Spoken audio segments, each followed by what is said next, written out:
and I'm going to talk about Group B rallying. Well, back in the 1980s, rallying was a popular sport. Well, not as popular as Formula One, but obviously it was a pretty good sport and was dominated by rear-wheel drive cars like the Ford Escort or the Opel Ascona. And it was a pretty good sport, but suddenly the FIA went crazy with the regulations and opened the door to the golden era of rallying. So, a plan was made in order to make the sport more interesting. The idea was that the new cars could enter the competition without being an upgraded version of road legal cars. Instead, the new cars could be purpose built, unlimited on engine power, and just needed to have 200 road legal twins. It was pretty easy for manufacturers.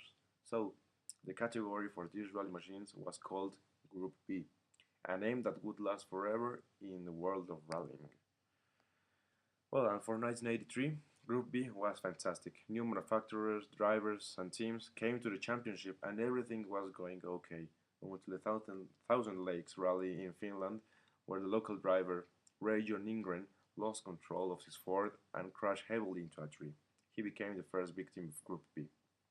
Eventually, Hannu Mikula became the first world champion of the Group B era on an Audi Quattro.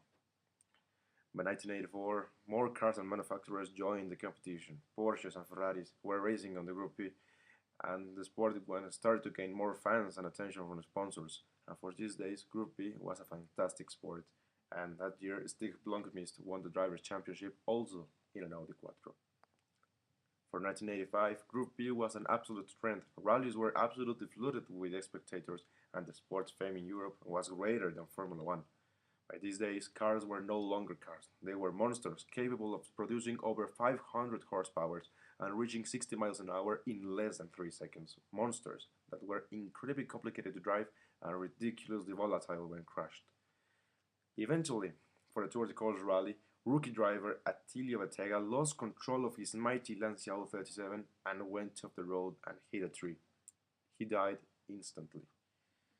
After this incident, organizers planned to reduce the power of the cars in order to make them safer for the competitors, but FISA president Jean-Marc Balestre, the same guy who wanted to ruin Ayrton Senna's career, opposed to the ideas because Group B was the most exciting racing event in the Earth and was a rotten business.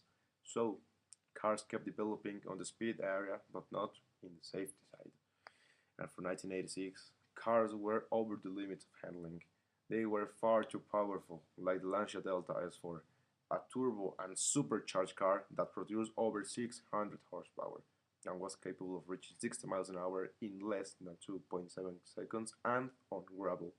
Cars were crazy and foolish, and special stages were packed with spectators that filled the roads. Eventually, another fatality occurred on the Portugal rally when local driver Joaquim Santos lost control of his Ford RS 2000 and crashed into the spectators. He killed 4 people and wounded more than 30.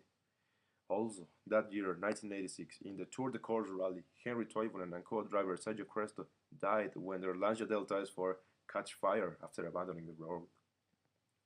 Eventually, Jean Balestre decided that the Group B was too dangerous, and he decided to ban it for 1987.